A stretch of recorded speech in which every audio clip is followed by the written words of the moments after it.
आज मेरे बेटे की दूसरी शादी थी। उसकी पहली शादी का क्या हुआ? मैं उसे भूल जाना चाहती थी क्योंकि वह बड़ी अजीब घटना थी, लेकिन आज उसकी दूसरी शादी थी। मुझे यकीन था कि वह मेरे बेटे का ख्याल रखेगी। मेरा बेटा बहुत कमा रहा था, अच्छा और बहुत सुंदर था। वह इस परिवार का एकमात्र वारिस था। सभी उसे प्यार करते थे, इसलिए किसी को भी यह बात अजीब नहीं लग रही थी कि उसकी दूसरी शादी इतनी जल्दी हो रही है। पर मेरा दिल धक-धक कर रहा था। रात जैसे-जैसे नज़दीक आ रही थी, मेरा दिल भी उतना ही तेज़ी से धड़क रहा था और मैं चिंतित हो रही थी। मेरी बेटी को भी इस बात का पता था और वह भी मेरी ही तरह चिंतित थी और बोली कि अगर आज भी ऐसा ही हुआ तो फिर क्या होगा? मैंने कहा, अपने मुँह से कुछ अच्छा निकालो। मैं पहले से ही चिंतित हूँ। अब सभी मेहमान आ गए हैं। पिछली बार देश में एक महामारी के कारण इतने लोग को आमंत्रित नहीं कर सके थे।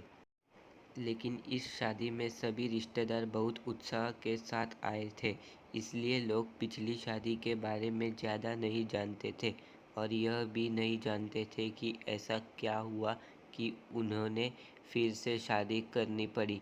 मेरा बेटा इससे बहुत खुश था। कोई समस्या नहीं थी क्योंकि उसकी यह पत्नी पहली पत्नी से कहीं ज़्यादा खूबसूरत थी और उम्र में छोटी थी, तो उसे तो खुश होना ही चाहिए था। सर्दी का मौसम था। ज़्यादातर मेहमान घर पर ही ठहरे थे। समारोह बाहर से हो रहा था। नाच गाना चल रहा था। लोग आपस में मजाक कर रहे थे। मैंने अपनी जेठानी से कहा, दुल्हन दूसरे शहर में आई है और बहुत थकी हुई है।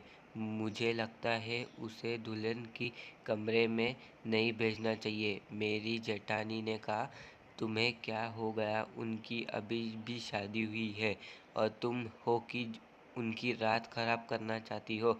मानती हूँ शादी ब्याह में थकावट हो जाती है, लेकिन नया खून है। काफ़ी सोई पीला 2 फेस हो जाएगा और फिर सुबह रिसेप्शन भी तो है। मैं बोली, वह थक जाएगी बेचारी। मेरी जेठानी ने कहा कि आजकल कोई भी इतना जल्दी नहीं थकता। लड़कियों को अपनी शादी करने का बहुत शौक होता है। उसे अपने बेटे के कमरे में भेज दो। अब रात के 12 बज गए हैं। सुबह उठकर तैयार भी होना है। मुझे नहीं पता कि तुम इतना टाइम क्यों लगा रही हो। सभी रस्में हो चुकी है। हर कोई नाच गाकर थक गया है। बेचारी दुल्हन भी कमरे में जाना चाहती है। मेरी जेठानी तो वैसे भी बाल की खाल निकालने में माहिर थी। सबसे बड़ी थी, इसलिए सोचा इनसे सलाह मशवरा कर लूँ, लेकिन उनसे मुझे ही बातें बता दी और फिर उसने खुद ही कह दिया कि दुल्हन कमरे में जाएगी।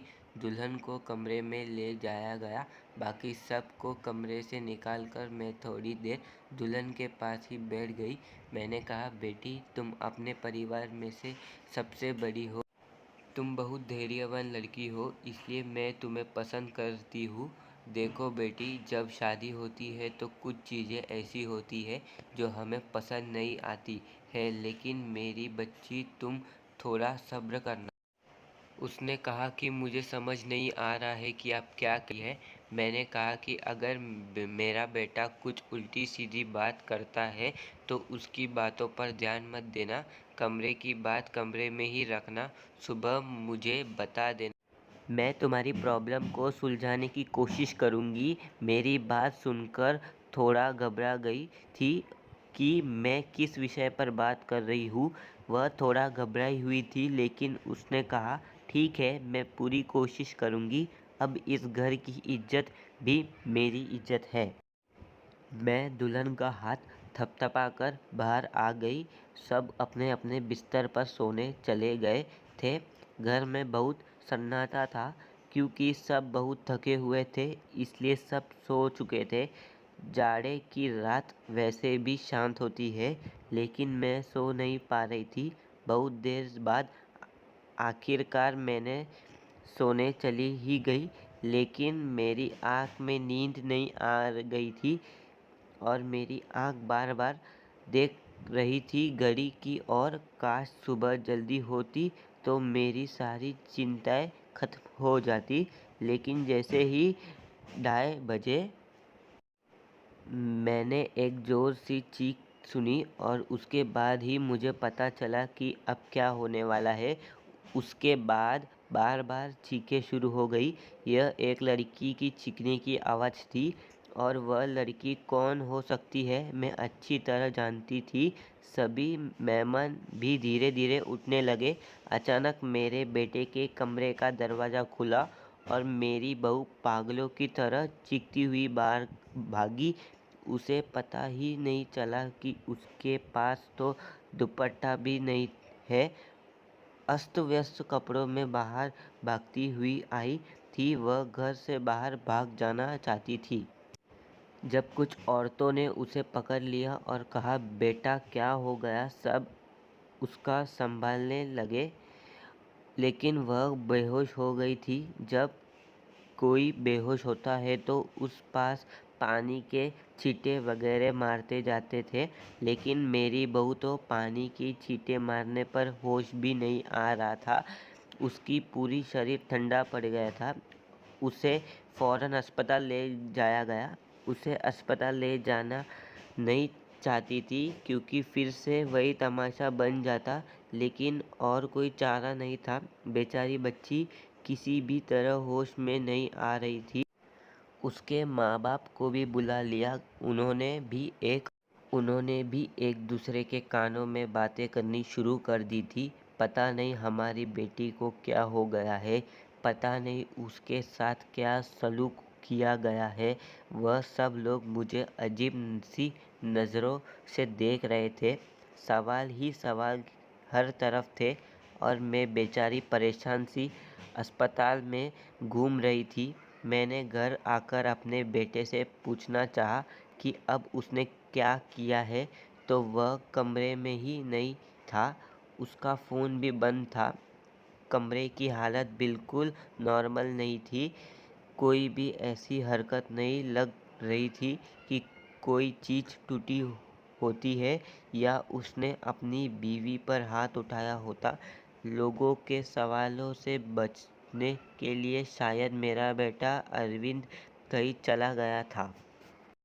फ़िलहाल तो मुझे बहू की फ़िक्र थी। मैं अस्पताल वापस आ गई। 2-3 दिन घंटे में अस्पताल वालों ने मेरी बहू को छुट्टी दे दी। मेरी बहू हमारे घर नहीं आना चाहती थी, बहुत ज़्यादा घबराई हुई थी, लेकिन उसकी माँ ने उसे समझाया कि तुम्हारी ससुराल की चलती है, नहीं तो लोगों को मैं क्या जवाब। लोग तरह-तरह की बातें बनाएंगे। मैंने भी अपनी बहू को समझाया कि बेटा सुबह मुंह दिखाई की रस्म पूरी हो जाए फिर अपने माँ के घर चली जाना, मैं तुम्हें नहीं रोकूंगी। मेरी बात सुनकर मेरी बहू गुस्से में आ गई और बोली, बाहर में गई आपकी रस्में। मैं आपके घर में एक पल के लिए भी नहीं रहूँगी। मैं अपने घर जाऊँगी और मुझे अपने घर जाना से ना कोई समझ रोक सकता है और ना कोई कानून में। एक पढ़ी लिखी लड़की हूँ और मुझे अपनी ज़िंदगी अपने तरीके से जीने का हक है। मुझे अपने बेटे के साथ एक पल भी नहीं रहना। मेरी बहू ने अपना फैसला सुना दिया था। मैंने चुपचाप आंखों में आंसू लिए उस देखकर चकित रह गई थी। यह तो पहले भी हो चुका था जब अरविंद की पहली शादी हुई थी। मेरी पहली बहू के साथ भी वही हुआ। वह मेरी पसंदीदा लड़की थी। वह मेरी बेटी की दोस्त थी और वह उससे बहुत पसंद करती थी। वह उसे बहुत खुशी के साथ घर लेकर आई थी। इन लोगों ने हमारा बहुत सहायक किया। वह एक अमीर पिता की बेटी थी। वह बहुत अच्छी लड़की थी। मुझे भी उसका घर आना जाना पसंद था। कुछ ही दिनों में मैंने महसूस किया कि जैसे वह अरविंद को पसंद करने लगी है और शायद इसलिए रिश्ता बेच था।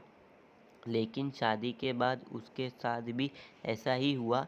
शादी की पहली रात वो चिल्लाते हुए कमरे से बाहर भाग गई और उसके बाद मेरे बेटे का शक्ल देखने से भी मना कर दिया। सब ने उसे बहुत समझाया कि बेटा अपनी ज़िंदगी के बारे में तो सोचो, लेकिन उसने कहा कि मेरी ज़िंदगी तो बर्बाद हो गई। और अब इस लड़की को भी समझाया जा रहा था, लेकिन वह भी कह रही थी कि अगर मैंने नहीं रहना तो मैं नहीं रहूँगी आपके बेटे के साथ। मेरा बेटा भी कोई जवाब नहीं दे रहा था। पता नहीं क्या चल रहा गया है। लड़की का बाप बार-बार कह रहा था कि उस व्यक्ति को बुलाओ, हम उससे पूछते हैं कि हमारी बेटी के साथ क्या किया। अरविंद घर आ चुका था। सब उस पर सवालों की बौछार कर रहे थे, लेकिन उसने चुपचाप सीधा कुछ भी नहीं बोला रहा था। थक हार कर सब खामोश हो गए। लड़की के माँ-बाप भी अरविंद को बुरा कह रहे थे और धमका कर चले गए। वह अपनी बेटी को भी साथ ले गए। अच्छा खासा तमाशा हो गया था। सब मेहमानों के सामने नाक कट गई। हमारी लड़की के माँ-बाप ने हमारी बेइज्जती करने में कोई कसर नहीं छोड़ी, लेकिन अरविंद अपने मुंह से एक शब्द भी नहीं बोला। अरविंद के पिताजी तो पहले ही दुनिया से जा चुके थे। सारी बेइज्जती मुझे अकेले ही सहनी पड़ी। घर में जमा लोगों ने भी अच्छी खासी बातें सुना डाली थी। लड़की की माँ तो काबू में ही नहीं आ रही थी। कुछ चीख कर मुझे बुरा कह रही थी, लेकिन उसमें उस बेचारी की क्या गलती थी। आखिर उसकी बेटी की ज़िंदगी तबाह हो गई थी। आज खुद को बहुत अकेला महसूस कर रही थी। मैं काशी अरविंद के पिता होते तो इतनी जल्दी हिम्मत ना हारती। लोगों के ताने को सहन अकेली ही सुनती रही। अरविंद बड़ा था। अरविंद से छोटा मेरी एक बेटी थी जो कॉलेज में पढ़ती थी। सब लोग आपस में कानाफूसी कर रहे थे। अरविंद को लेकर तरह तरह की कहानियाँ बनाई जा रही थी। कोई कह रहा था पता नहीं शायद अरविंद पागल है, तो कोई कह रहा था लगता है अरविंद दिमागी मरीज है, तो कोई कह रहा था पता नहीं उसने नई दुल्हन के साथ ऐसा क्या किया कि वह इतना ज़्यादा डर गई। जितनी मुंह उतनी बातें भी, लेकिन मेरे पास इन सब का कोई जवाब नहीं था। जब लोगों के असल बजे पड़े तो वह खुद की कहानियाँ बनाने लगे और खुद ही बनाई हुई उल्टी सीधी कहानियाँ सच से कहीं ज़्यादा खतरनाक होती है। लेकिन समस्या तो यही थी कि सच मुझे भी नहीं पता। ऐसा क्या था कि सुहागरात को ही मेरी बहू मेरे बेटे के कमरे से चीखती हुई भाग गई। उस लड़की ने भी तो मुझे कुछ नहीं बताया। मैंने खुद ही अपने मन में सोचा हो सकता है अपने आप माँ बाप को कुछ बताया हो। सच जानने के लिए मैंने उनके घर फ़ोन कर दिया। भले ही वह हमसे रिश्ता ख़त्म कर गए थे, लेकिन इंसानियत के नाते ही मैंने उसका हालचाल लेने के लिए फ़ोन किया। फ़ोन लड़की की माँ ने उठाया था। मैंने पूछा अब कैसी तबीयत है आपकी बेटी की। मेरी आवाज़ सुनते ही वह भड़क गई थी। मेरी बेटी अब तक ठीक नहीं हुई है। खबरदार जो आगे से आपने फ़ोन किया। यह सब सुनकर मैं बहुत ज़्यादा परेशान हो गई थी। मेरी पहली बहू के साथ भी ऐसा ही हुआ था। मेरी बेटी ने बताया था कि वह कम से कम 6-7 महीने तक बीमार रही थी। आखिर क्या प्रॉब्लम थी मेरे बेटे को मुझे कुछ भी समझ नहीं आ रहा था।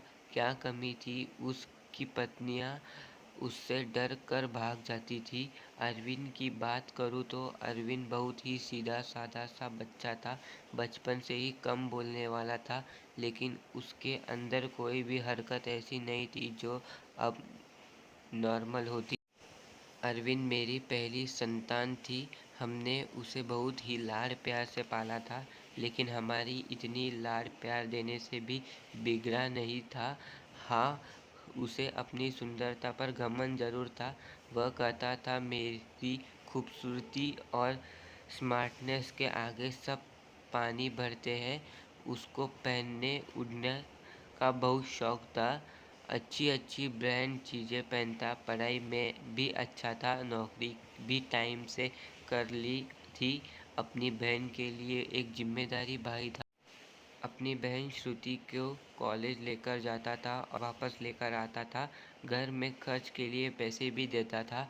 मुझसे ऊंची आवाज़ में बात नहीं करता। उसके दोस्त भी कोई ऐसे नहीं थे जो मैं कहती हूँ कि गलत संगत में पड़ गया है। कोई नशा भी नहीं करता था। बस उसकी कुछ गिने चुने ही दोस्त थी। यह सबसे अच्छे दोस्त था। वह जो बाहर का विदेश में रहता था। अभी भी उससे फ़ोन पर बात होती है। दोस्त की बातें करवाता था। कभी कभी मुझसे कहता था, मम्मी क्यों ना हम श्रुति की शादी इसी से कर दे, बहुत ही अच्छा लड़का है। कुल मिलाकर सब कुछ नॉर्मल ही था। लेकिन यह जो 2 बार हुआ था, यह बिल्कुल भी नॉर्मल नहीं था। पता नहीं मेरे बेटे में क्या कमी थी। ऐसा क्या करता था अपनी पत्नियों के साथ कि वह भाग जाती थी। दिन धीरे धीरे आगे सरकता गया। अरविंद थोड़ा नॉर्मल हो चुका था। अब घर में थोड़ी बहुत बात करने लगा था। इस बार मैंने सोचा कि अरविंद की तीसरी शादी कराऊं और ऐसी लड़की से कराऊं जो मुझे बताए कि आखिरी सुहागरात के कमरे में अरविंद ऐसा क्या करता है कि दुल्हन भाग जाती है। अरविंद की दूसरी दोनों पत्नियां से तलाक हो चुकी थी। मैं यह भी चाहती थी कि यह जो बहू आए वह मेरे घर में ही रहे, यह से भाग कर ना जाए। मैं किसी की ज़िंदगी बर्बाद करना नहीं चाहती, क्योंकि मैं भी एक बेटी की माँ थी और मैं यह अच्छी तरह से जानती थी कि तलाक का धब्बा एक लड़की के लिए कितना बड़ी बदनामी होती है। बहुत सोच विचार के बाद मैं इस नतीजे पर पहुंच ही गई। अरविंद की शादी एक शादीशुदा औरत से करवाऊंगी जिसकी पहले से शादी हो चुकी हो और वह तलाकशुदा हो या फिर विधवा हो। और जल्दी ही मुझे ऐसी लड़की मिल भी गई। लड़की वालों को भी शादी की जल्दी थी, इसलिए उन्होंने भी ज़्यादा छानबीन नहीं की। लड़की कम उम्र की थी, लेकिन बहुत ज़्यादा सुंदर नहीं थी, बस ठीक ठाक थी। दुबली पतली और समस्या से नाक नक्शे की लड़की थी। मैंने लड़की वालों को बताया कि मेरे बेटे की एक शादी हो चुकी है और मेरे बेटे की पत्नी कुछ समय ही रही, फिर वह छोड़कर चली गई थी। थोड़ा बहुत झूठ बोलना पड़ा क्योंकि सच बताने की स्थिति में बिल्कुल नहीं थी। लड़की वाला शादी के लिए राजी हो गए। मैंने अरविंद को लड़की की फ़ोटो दिखाई तो उसने शादी से साफ इनकार कर दिया। बोला, मुझे शादी नहीं करनी है, इतनी आम सी शक्ल सूरत की लड़की है, मुझे इससे शादी बिल्कुल नहीं करनी। अरविंद की बात सुनकर मैंने डांटते हुए कहा था, चुप हो जा। जिस तरह की तेरी हरकतें हैं, उन हरकतों के चलते तो तेरी कभी शादी नहीं हुई चाहिए। लेकिन एक मामला सोचती हूँ, कब तक बैठी रहूँगी और तेरा ध्यान रखूँगी। मेरे जाने के बाद कोई तो ऐसा हो जिसके साथ तू अपनी ज़िंदगी गुजार सके। बोलते बोलते मेरी आंखों में आंसू आ गए। मेरी आंख में आंसू देखकर अरविंद चुप हो गया। शादी के लिए रजामंदी दे दी और उठकर कमरे में चला गया।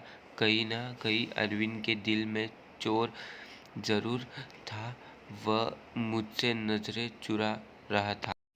लेकिन इस बार मैंने भी तय कर लिया था कि मैं सच जानकर रहूँगी। मैंने पहले ही सोच लिया था कि इस बार मैं लड़की को अपने भरोसे पर ले लूँगी, लेकिन उसे यह नहीं बताऊँगी कि पहले उसकी पत्नियाँ डर कर भाग गई थी। उसे प्यार से समझा दूँगी और भरोसा दिन उनकी कि अगर कुछ ऐसा वैसी बात है तो मुझे बताए, मैं उस समस्या का समाधान करूँगी। सर, इस बार शादी का प्लान बहुत ही सादगी से करने का था। और फिर मैंने बहुत ही सादगी से अरविंद की शादी कर दी। लड़की का नाम रिश्म था। बहुत ही प्यारी बच्ची थी। मेरी बेटी ने मना भी किया था कि मम्मी रहने दे, भाई को भाई के हाल पर छोड़ दे, लेकिन मैंने उससे समझाया था कि बेटा, हो सकता है तेरे भाई के साथ कुछ मसला हो जिसमें सुलझाना हमारा फ़र्ज़ है। खैर शादी निपट गई।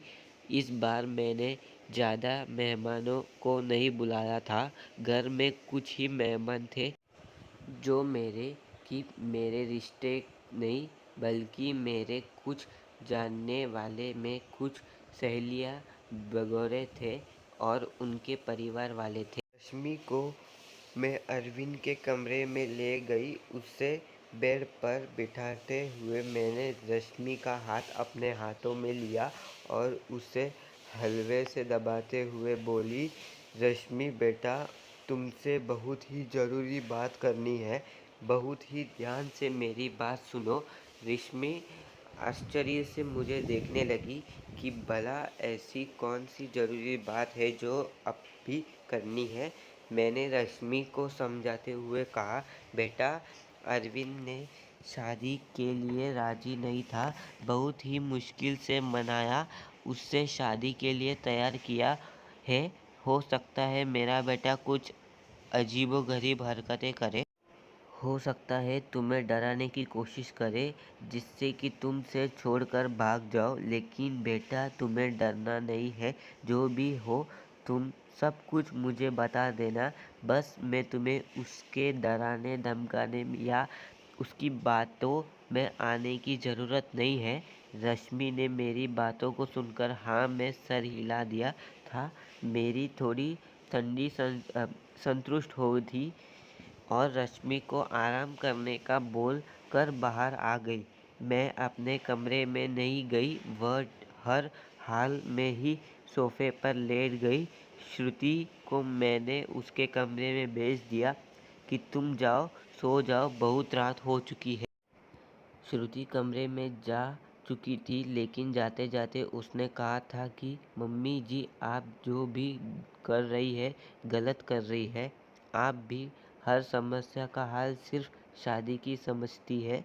आपको किसी की बेटी की जिंदगी को यूं ही बर्बाद नहीं करना चाहिए। श्रुति जा चुकी थी। मैं सोफे पर लेटी ही दिल में अपने भगवान को याद कर रही थी और दुआ मांग रही थी कि हे भगवान, यह रात अच्छे से बीत जाए। बहुत ही खामोशी थी। ऐसा लग रहा था जैसे तूफान आने की पहले की खामोशी हो। घड़ी की टिक टिक भी मेरे सर पर हथौड़ी की तरह लग रही थी। मैंने अपने भगवान को मानने में लगी हुई थी कि तभी वही हुआ जिसका मुझे डर था। रश्मि चीखते हुए बाहर आई थी और पागलों की तरह घर के बाहर भाग जाना चाहती थी। मैंने जैसे तैसे करके उसे बाहर गेट के अंदर लिया था। मैंने उसे जैसे तैसे समझा कर थोड़ा शांत कर दिया। कुछ बोलने की स्थिति में ही नहीं थी। जब थोड़ा शांत हुई तो बड़वासी में बोली कि आपको अपने बेटे की पहले मेडिकल जांच करानी चाहिए थी। अगर आप ऐसा करा लेती तो आपको और मुझे यह दिन देखना नहीं पड़ता। रश्मि तो बहुत ही समझदार थी। उसके पास तो कोई दूसरा ऑप्शन भी नहीं था। वह तो हर हाल में इस शादी को निभाने की सोचती। लेकिन रश्मि ने भी इस रिश्ते को नहीं निभाया और वह अरविंद को छोड़कर चली गई। दूसरे दिन रश्मि के घर से फ़ोन आया था कि अपने बेटे से कहकर हमारी बेटी को तलाक दिलवा दो, नहीं तो हम यह काम अदालत से भी कर सकते हैं। मैंने सदमे की हालत में फ़ोन पकड़े नहीं सोफे पर बैठ गई। यानी कि अब अरविंद को कई मजदूरी में भी अपने आप के लिए तैयार नहीं था। पहले मैं जो बहू लाई थी वह अमीर घरानों की और सुंदर पढ़ी लिखी थी, लेकिन रश्मि तो विधवा थी, गरीब घराने की थी और बहुत ज़्यादा सुंदर भी नहीं थी।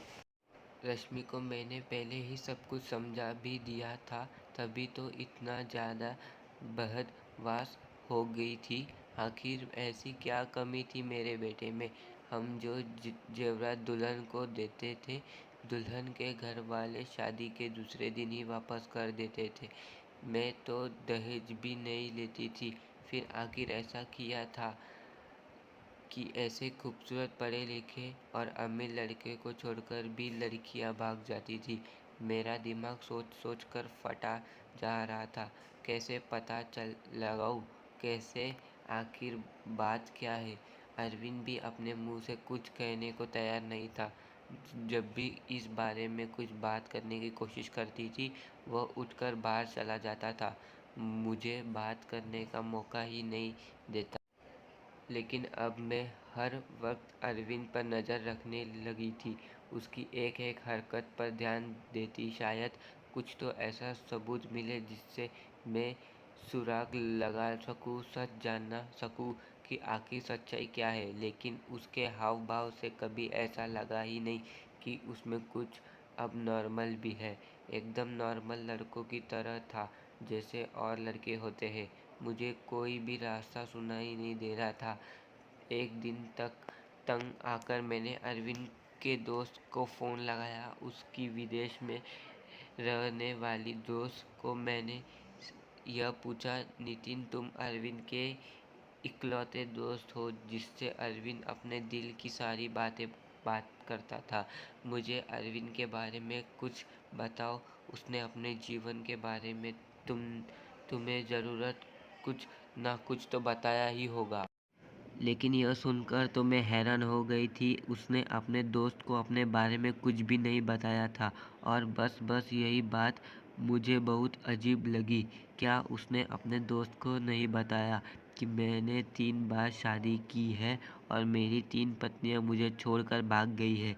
लेकिन उसने यह अपने दोस्त को बात नहीं बताई कि उसका सब अच्छा दोस्त था। यह मुझे काफ़ी अजीब लग रहा था, लेकिन शायद उसने नहीं बताया क्योंकि वह शर्मिंदा होना नहीं चाहता होगा। शादी की रात की पत्नी का भाग जाना, वो भी 3-3 पत्नियों का। धीरे धीरे 6 महीने और गुजर गए। घर में नॉर्मल चल रहा था, लेकिन अरविंद को लेकर मैं बहुत ज़्यादा परेशान थी। ऐसा क्या था जो दुल्हन शादी की पहली रात हो ही भाग जाती थी? मैंने एक बार फिर अरविंद की शादी के लिए सोचा, और इस बार मैंने ठान लिया कि सच्चाई जानकर ही रहूँगी। इस बार मैंने लड़की को सब कुछ बता दिया, कुछ भी नहीं छुपाया, और लड़की भी किसी ऐसी लाई जिसी शादी की सख्त ज़रूरत थी, क्योंकि ये लोग बहुत गरीब थे और उसके घर में उसको दोनों छोटे भाई थे। मैं कहा, तुम्हारा दोनों भाइयों की पढ़ाई की जिम्मेदारी मेरे ऊपर है, और शादी में भी आप लोगों को कुछ भी खर्चा करना नहीं पड़ेगा। लड़की को तो मैंने राज़ी कर लिया था, लड़की की माँ बाप भी राज़ी हो गए, लेकिन मैंने यह बात लड़की के माता पिता को नहीं बताई, बस लड़की को बता दी थी। लड़की थोड़ा घबराई हुई थी, क्योंकि मैंने शादी से सारी बातें लड़की को समझा दी, और पहले तो वो बहुत ज़्यादा डर गई थी। खुद को संभालने हुई बोली कि कुछ भी हो जाए, मैं इस शादी के लिए तैयार हूँ। अगर मेरे थोड़े से त्याग से मेरे भाइयों की ज़िंदगी बनती है तो उसमें बुराई क्या है? जो कुछ भी होगा उसे सहन करूँगी, और वैसे भी सारे समझौते औरतों को ही करने पड़ते हैं। लड़की, जिसका नाम सुमन था, भले ही गरीब घर की थी, लेकिन बहुत ही संस्कारी और समझदार लगी मुझे। दिल ही दिल में खुशी हुई कि अगर सुमन मेरी बहू बनती है और मेरे घर में टिकी रहती है तो ये मेरे लिए बहुत ही संभव की बात होगी। संस्कारी होने के साथ साथ सुमन बहुत ही खूबसूरत भी थी। और इस बार शादी मंदिर में हुई थी। सब कुछ ठीक था, और हैरानी की बात तो यह थी कि रात गुजर चुकी थी और सुबह हो चुकी थी। सुबह होते ही मैंने कमरे का दरवाज़ा खटखटाया, लेकिन किसी ने दरवाज़ा नहीं खोला। मैं बहुत परेशान थी, कोई दरवाज़ा नहीं खोल रहा था। थोड़ी देर बाद कमरे की दूसरी चाबी लेकर आई और मैंने खुद दरवाज़ा खोला। कमरे के अंदर एक दृश्य देखकर मेरी चीख निकल गई। मेरी बहू बेहोश पड़ी थी। अरविंद कमरे में कहीं भी नज़र नहीं आ रहा था, शायद बाथरूम में था। मैंने जल्दी से डॉक्टर को बुलाया। डॉक्टर ने कहा कि सिर्फ और डर की वजह से बेहोश हो गई है। उसके शरीर पर किसी भी तरह के कोई चोट की निशान नहीं थी। अरविंद के चेहरे से भी चिंताजनक रही थी। ऐसा लगता था कि जैसे वह भी परेशान है। इन सब हालातों से अच्छे से चेकअप करने के बाद और कुछ दवाई देकर डॉक्टर साहब चले गए। डॉक्टर ने कहा था कि सुमन को जल्दी ही होश आ जाएगा। अरविंद भी तैयार होकर अपने ऑफिस के लिए निकल गया था। मैं सुमन के पास ही बैठी थी। थोड़ी देर में सुमन ने आँख खोल दी थी। होश में आते ही वह बाहर की तरफ भागी थी, यह कहते हुए कि मुझे यहाँ नहीं रहना है, मुझे अपने घर जाना है, अपने मम्मी पापा के पास। मैंने सुमन का हाथ पकड़ लिया। सुमन, तुम ऐसा नहीं कर सकती। मैंने तो तुम्हें सारी सच्चाई बता दी और तुम मान भी गई थी। फिर तुम अब ऐसा क्यों कर रही हो? लेकिन सुमन मेरी कुछ भी सुनने को तैयार नहीं थी। रोते हुए बोली, आंटी जी मुझे माफ़ कर दो, मैं मजदूर हूँ, मैं यह नहीं कर सकती। आप बेफिक्र रहे, मैं अपने मम्मी पापा को कुछ नहीं बताऊंगी, सब कुछ हैंडल कर लूँगी। बस आप मुझे इस घर में रहने को ना कहे। लेकिन सुमन, मुझे बताओ तो सही, आखिर ऐसा क्या हुआ था? मैं सच जानना चाहती हूँ। सुमन, तुमने मुझसे वादा किया था कि तुम अरविंद की सच्चाई मुझे बताओगी। आंटी, अरविंद के बारे में कुछ नहीं बता सकती। अगर मैंने अरविंद के बारे में बोला तो वो मुझे जान से मार देगा। मुझे अपनी जान की परवाह नहीं है, लेकिन अरविंद मेरे भाइयों को भी नहीं छोड़ेगा। प्लीज़ मुझे जाने दे। उसकी आंखों में विनती की। ऐसा करुण भाव देखकर मैंने उसे रोका नहीं सकी। सुमन चली गई थी। मैं इंतज़ार कर रही थी कि आप कुछ ही देर में सुमन के माँ बाप का फ़ोन आने वाला है, लेकिन ऐसा कुछ भी नहीं हुआ। शायद सुमन ने अपने माता पिता को कुछ नहीं बताया था। अरविंद की तीनों पत्नियों ने तो दूसरे दिन ही तलाक की मांग कर दी थी, लेकिन समझ नहीं ऐसा कुछ भी नहीं आया कि उसका मतलब था सुमन अभी मेरे बेटे की पत्नी थी। मैंने सोचा कि अब मैं अरविंद का चेकअप करवा दी ही रहूँगी। अपने हाशो हवास में तो अरविंद ऐसा कभी भी नहीं करने देता। इसलिए एक दिन मैंने अरविंद के खाने में नींद की दवाई मिला दी। अरविंद के गहरी नींद में जाते ही डॉक्टर को फ़ोन कर दिया।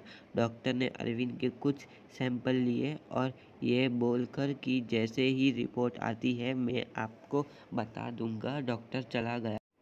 और फिर मैं बेब्सी से अरविंद की रिपोर्ट का इंतज़ार करने लगी। अगले दिन डॉक्टर का फ़ोन आया और उसने कहा कि अरविंद एकदम नॉर्मल है, उसकी सारी रिपोर्ट नॉर्मल आई है। यह सुनकर तो मेरी आश्चर्य की कोई सीमा ही नहीं रही। अगर अरविंद नॉर्मल है तो शादी के पहले ही रात में उसकी पत्नियां क्यों भाग जाती है? सोच कर मेरा दिमाग फटने लगा।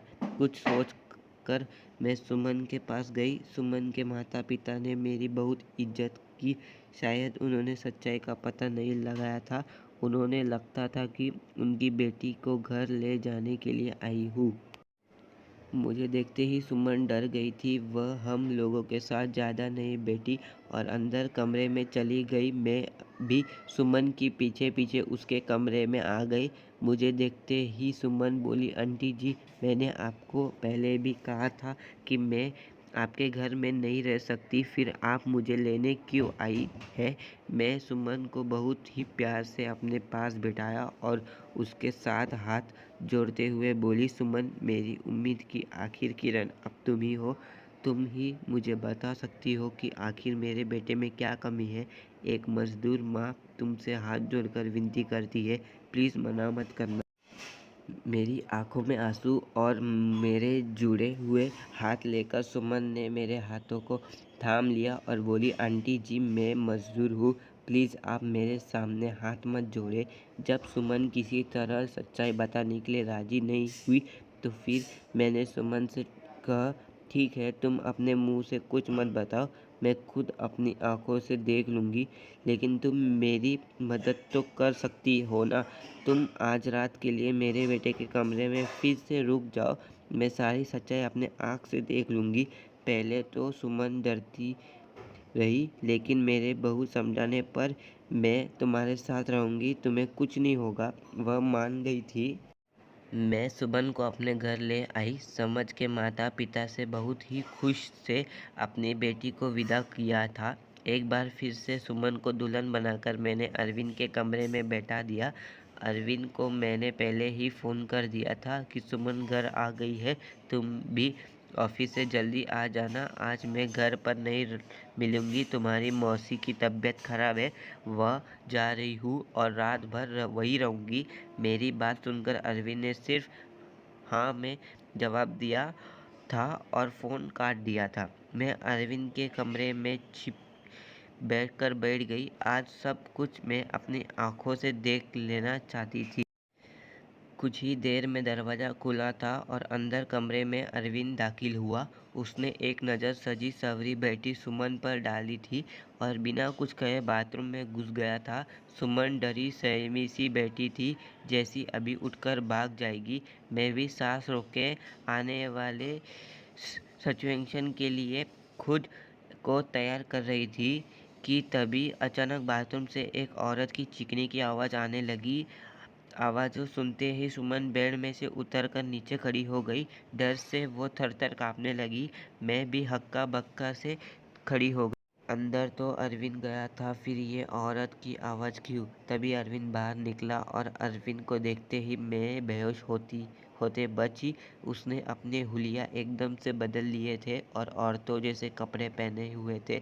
बहुत ही बेहुदा सा, यूँ कहिए कि बहुत डरावना सा मेकअप कर रहा था।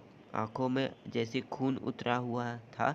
आवाज़ की लड़की की तरह भी निकल रहा था।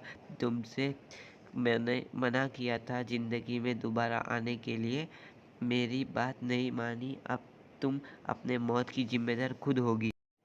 बहुत ही भयानक हंसी हंसता हुआ अरविंद सुमन की तरफ बढ़ा और सुमन चीख मारती हुई मेरे पास आ गई थी। मैं भी बाहर आ गई थी और अरविंद को रोकने की कोशिश कर रही थी। अरविंद, क्या हो गया है तुम्हें? तुम होश में तो हो? अरविंद ने मुझे ज़ोर से धक्का दिया था। कौन अरविंद? परमिला नाम है मेरा। मौका देखकर सुमन कमरे से भाग गई थी। इससे पहले अरविंद फिर से मेरे पास आता भी कमरे से बाहर निकली और कमरे को बाहर से बंद कर दिया। अरविंद की भयानक हंसी मुझे बाहर तक सुनाई दे रही थी। मैंने डरी सहमी सुमन को अपने सीने से लगा लिया, हालांकि मैं खुद भी ज़्यादा डरी हुई थी। आंटी जी, मुझे नहीं मरना है, अरविंद मुझे ज़िंदा नहीं छोड़ेगा। उसने कहा था अगर मैंने किसी को कुछ भी बताया तो वो मुझे मार डालेगा, साथ में मेरे भाइयों को भी। मुझे और मेरे भाइयों को बचा लीजिए आंटी जी। कुछ लोगों ने सुमन शांत हो जाओ, मैं सब कुछ संभाल लूँगी। मेरा दिमाग नहीं थोड़ा काम करना शुरू किया तो सबसे पहले ख्याल मेरे दिल में यही आया कि क्या शायद अरविंद पर किसी भूत का साया है। सुमन को मैंने अपने रूम में ही सुलाया था। सुबह उठते ही सबसे पहले मैंने अपने फैमिली डॉक्टर को फ़ोन किया था। 8 बजे डॉक्टर हमारे घर पर थे। मैंने उनसे सारे हालात से अवगत कराया।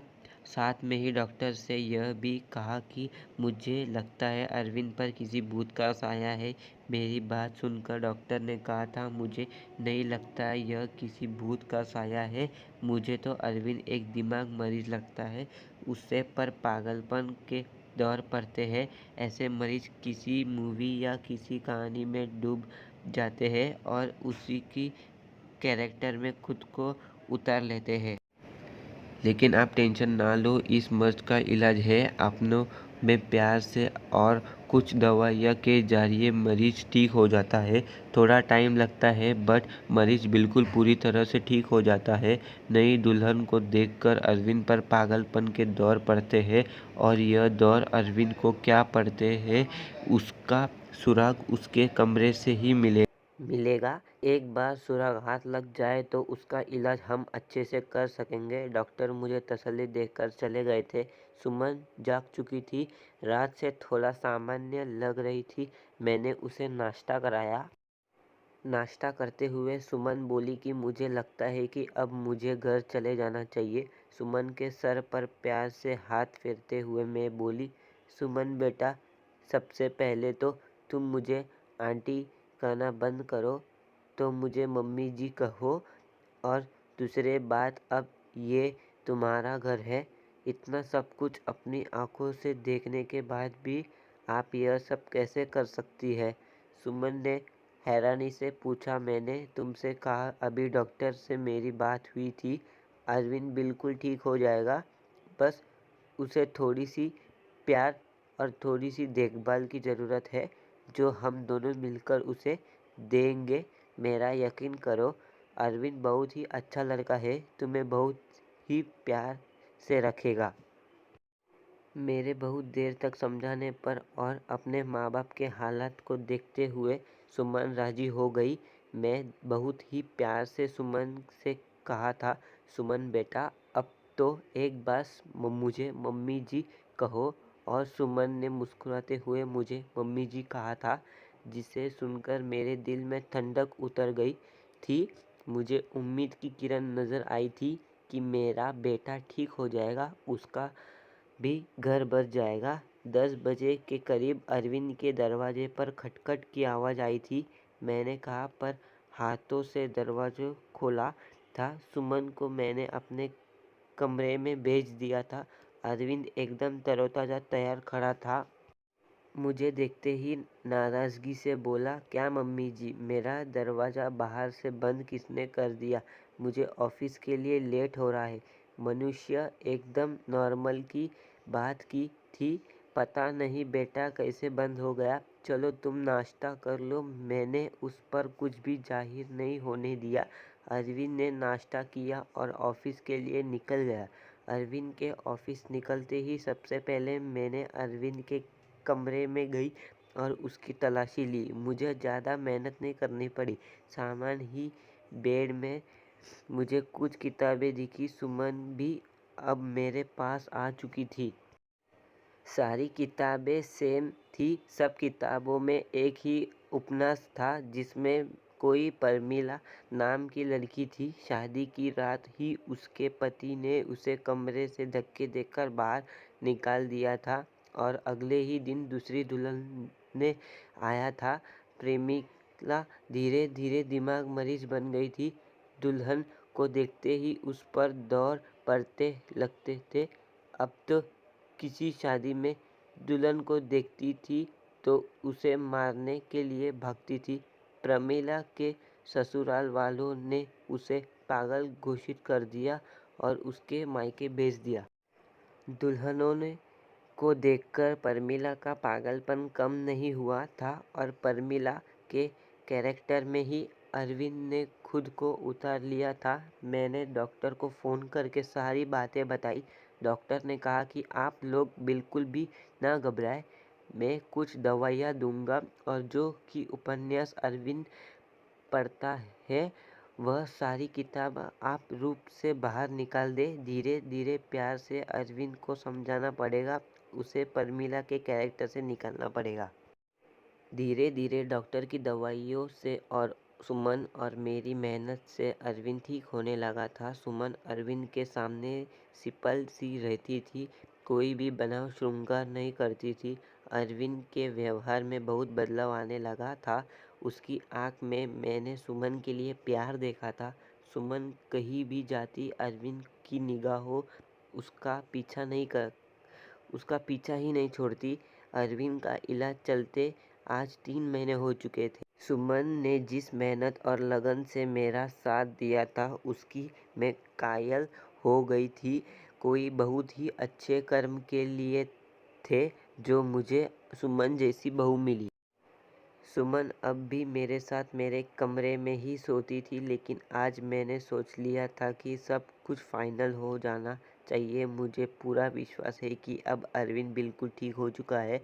मैंने सुमन से कहा कि सुमन, आज तुम्हें आखिरी कदम और उठाना पड़ेगा। इसके बाद तुम्हारी ज़िंदगी में खुशियाँ ही खुशियाँ होगी। सुमन नाराज़गी से मेरी तरफ देखने लगी। फिर मैंने उसे समझाया कि सुमन, आज तुम्हें दुल्हन बनकर अरविंद के कमरे में बैठना होगा। मेरी बात सुनकर सुमन डर गई, लेकिन फिर जल्दी ही संभल भी गई। शायद उसे भी यकीन था कि अरविंद अब ठीक हो चुका है। वह भी अरविंद की प्यार भरी नज़रों को समझ चुकी थी। सुमन, तुम्हें डरने की कोई ज़रूरत नहीं है। तुम दरवाज़ा खुला रखना है। दरवाजे के बाहर ही खड़ी रहूँगी जब तक कि तुम दोनों के बीच में सब कुछ ठीक नहीं हो जाता।